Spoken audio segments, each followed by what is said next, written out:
You going with her. You going with her. We're going to go up to the same building, okay? Give mommy a kiss. Give mommy a kiss. You going with her. Okay. I would say work. If he felt, whatever kind of way he felt. I have a newborn. She's 2 months. I have a 7-year-old and I have a 4-year-old in there as well. He told my aunt he was gonna. What did he say to you, Rhoda? When I get here, he was gonna beat the shit out of me. A couple weekends prior to this, my last time going to work, I worked at the hours. So my last time coming in here, he physically took me from the door and slapped me on my face. You reported it? I didn't report it. I was just talking. Yeah, I was just talking to the other cops that was supposed to be out here. I was talking to her. She was a female. I was telling her I should have, but I was trying to give him the benefit of the doubt, being though he's on probation. But this is your house and you want to go inside? This is my house. And does he live here? No, my name is on the lease. No, but does he live here though? No, he stays here. He doesn't live here. What I mean is he staying here? Where's his residence? In Jonesboro. I don't know. He has a residence though. What's interesting to note here is that Quanisha tells officers she's just getting home from work. This directly contradicts the official narrative that she was out clubbing.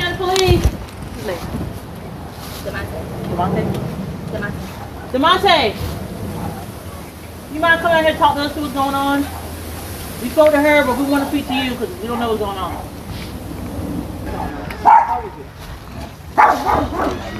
She got off the seat. Yeah. She disappeared for 3 hours. Like I'm mad. I'm at home watching her kids and my kids. She disappeared for 3 hours. She say anything? Did you say anything that will cause her to call us? What would you do if your girl go to work and then disappear with a 3 hours and you at home with her kids and your kids?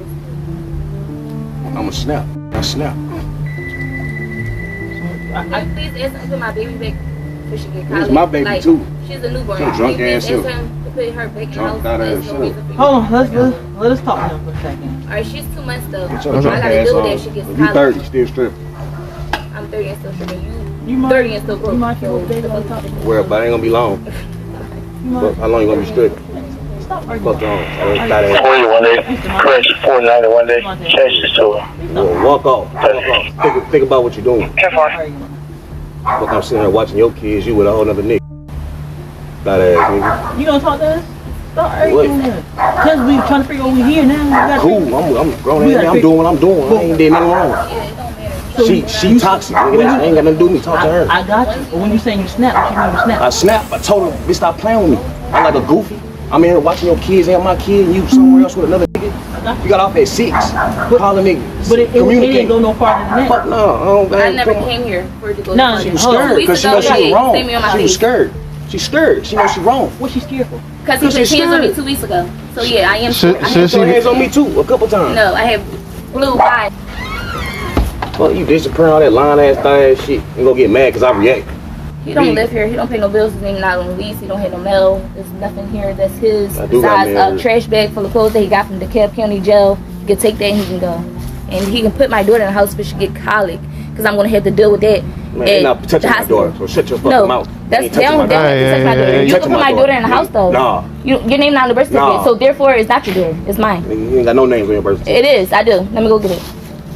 Because at this point, it's kidnapping. 451, 41 of Edenberry, 20 westbound before the exit ramp. Weird. That shit don't look good on you. Blue Honda Pilot and the silver BMW. Watch out, bro. You my daughter. Hey, please. I don't want my baby out here. The wind is blowing. She don't have a head on. Just give her the baby. Give me my baby. What about your other baby? Give me You my been baby. going all night. All right, I'm gonna worry You don't care about about your baby. You ain't care about it either. That's why I got locked up when she was here. Hey, we not finna fight on this Can't baby. me my baby though. Like she's gonna get colic. Give us a second. We're going to bring him back inside. I'm gonna get the birth certificate. He's not on it. At this point, it's not his baby. And if y'all want to do a DNA test to identify that. Nah, this thing, no, you ain't going that far. He accuses her of being drunk and neglecting her children, while she taunts him about being broke and tells him that he's not even the baby's father because his name wasn't on the birth certificate. Hey. Man, that shit weird, bro. I got that dumb shit. Well, look. I mean, this motherfucker taking three of her kids, bro. Plus my newborn. You get off at 6 a.m. We're gonna talk. How the fuck you get home at 10:30, laughing and drunk? Niggas, dog, I ain't got time for this shit, bro. My mindset ain't built like that. I ain't touch her. Yeah. I got my daughter, and they ain't did nothing wrong. I just got out. You do live here, though, right? Yeah, I got mail her and everything. How long you been staying here? It's the same amount of time as she has. We both moved here together. When? In December. Y'all been here since last year, December? Hey, she got mad because she out creeping at night and she couldn't keep up with her lies. and she was scared to come home. You smart, think. She ain't want to come home, so she used the police. All right. Let's,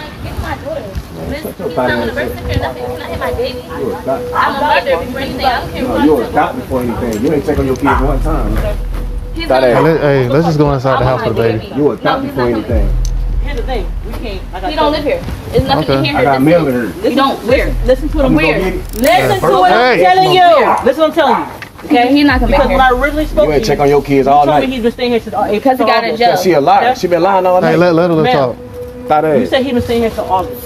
So technically, Fuck, you when I guys gonna told be you cool to let with him this in, shit? you gave him, you allowed him to stab because he didn't have no residence. rest. You that drunk? You allowed him. I'm Forgot what I'm you sober. went 3 I hours. want you to look at my daughter. Stop. You don't let him Stop! have You're not listening to nothing that's being said. You ain't no real. You're not listening They can tell to you nothing what that's being real said. You told me he's been staying here since You August. check on your He's kids all staying night. here since the end of August, yes. He got out of Ain't the made no DeKalb money County from it. jail. He had no He's rest. been- that means he's So I been allowed here. him to come here because I went to Again, you ain't listening. in I'm, September. hey, you can Yeah. go now. Like, You gonna disappear for 3 hours and expect me not I'm to going to get disappear mad? again for 3 more hours tomorrow. What's the difference? You can go ahead and go in the house and place the baby down. Yeah, we do it. He tried to come out here with Naira like she was going to be a bold or something. Yeah, tomorrow you done. I'm getting a shower. What's next? You don't have no residency here. I'm confused. Do you Folks said need what? Do you need anything else? He said I'm gonna get my ass whipped tonight. So when I shoot him for self-defense, then what? Because I'm licensed. So if I heard what he just said, I'm gonna get my ass beat tonight. So when I shoot him, after I done called, I see nothing. Make sure you read up on it and make sure you can articulate when it comes to I've done that. The officer's decision to leave at this pivotal time would prove to be a crucial turning point. The prosecution would later argue that the officers were justified in leaving because they saw no immediate danger, just a quarreling couple who needed to cool off. The defense, however, would paint a far more disturbing picture. They argued the officers had abandoned a domestic violence victim despite clear warning signs, her multiple 911 calls, her documented fears of assault, and her repeated pleas for protection. The defense would later emphasize how Quanisha had even warned the officers about potential violence, yet they still left. What happened in the next 4 minutes after their departure became one of the most contested aspects of the case. According to later court documents, an argument continued inside the home, but accounts of what followed differed dramatically. The prosecution claimed Quanisha had acted with calculation, deliberately going to her car to retrieve both a metal tire iron and her gun before returning to confront DeMonte. The defense maintained she only got these weapons after the situation escalated further, fearing for her safety after previous assaults. The metal tire iron would become a crucial piece of evidence in reconstructing these events. Prosecutors said she struck him with it before shooting, pointing to this as proof of premeditated violence, and even pointing to DeMonte's own dying words to the officers. Come here, man. You hit me with the metal thing first, bro. Flashing with traffic. Hurry up, Did she hurry up. shoot you? Yeah, before I die. Paramedics rushed DeMonte to Emory-Hillendale Medical Center, working desperately to save him. Despite their efforts, the single gunshot wound to his chest proved fatal. DeMonte Smith was pronounced dead shortly after arrival. Back at the scene, officers immediately placed Quanisha in handcuffs and led her to the back of a police van. The state would pursue the most serious charges possible, charging her with malice murder and felony murder. If found guilty, she would face the prospect of life behind bars. You going with her? You going with her? We're gonna go up to the same building, okay? Give mommy a kiss. Give mommy a kiss. You going with her? Okay. It's okay. Give mommy a kiss.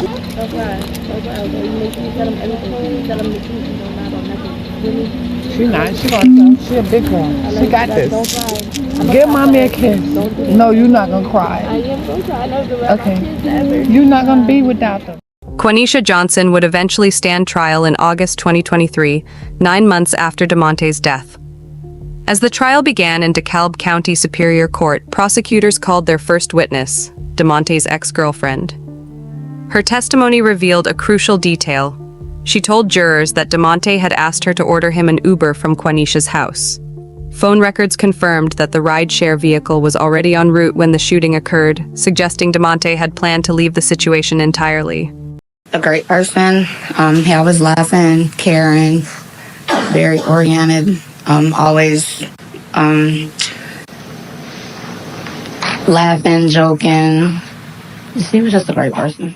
Following the ex-girlfriend's glowing character testimony, the defense revealed a very different side to DeMonte. The jury would hear about an extensive criminal record, including an arrest just 4 months before his death in July 2022. The charges included possession of a firearm during the commission of a felony and possession of marijuana with intent to distribute. More damaging still, at the time of that arrest, the Monroe County Sheriff's Office had active warrants out for charges of stalking and probation violation.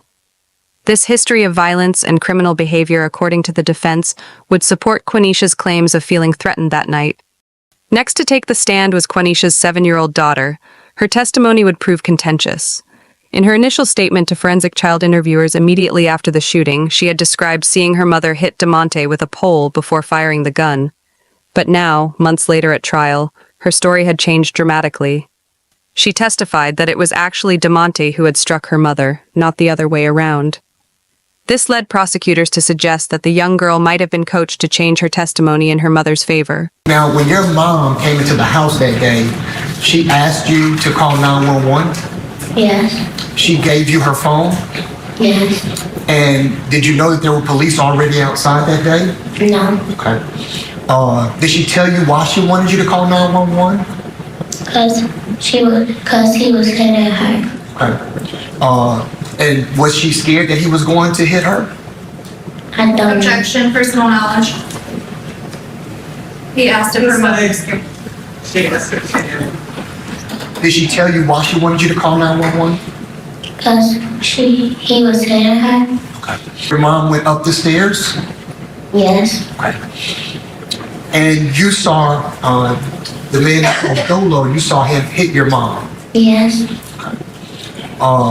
Could you see from where you were downstairs, could you see everything that was happening upstairs? Not everything. Okay. Could you see your mom? For a second. Could you see Dolo? Yes. A gun. You see your mom pull a gun and shoot?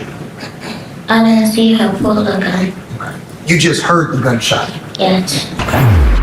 Do you remember your mom and Dola went upstairs and mommy hit him with a pole? No, Dolo hit her with her a pole. Okay.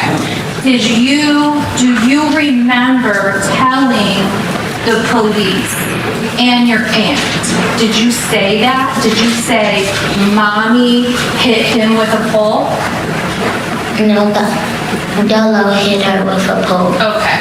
And did you ever tell the police? Do you remember telling the police that mommy hit Dolo? Yes. You told them that? Okay. Why did you tell them that? Because I thought I needed to. Okay. You thought you needed to? Why did you think that you needed to? I don't know. Okay. For 9 days straight, the defense and prosecution went head-to-head, presenting drastically different versions of what happened that November morning. The prosecution painted a picture of a calculated act, arguing that Quenisha, angry about DeMonte questioning her parenting and lifestyle, deliberately retrieved both weapons from her car before confronting him. They emphasized her words to police before the shooting, suggesting she had already decided what she would do. The defense portrayed a frightened victim who had done everything right, calling 911 multiple times, begging for police protection, and only resorting to violence when abandoned by law enforcement and left alone with someone who had previously assaulted her. They pointed to DeMonte's threatening messages and his history of violence as evidence that Quenisha's fears were well-founded. Quenisha Johnson pleaded for protection, cried for help, and she was left defenseless by police officers who knew better. She was left defenseless against a serial abuser by police officers who knew better. DeMonte's holding his infant child, and she fearlessly approaches DeMonte and tries to grab the kid.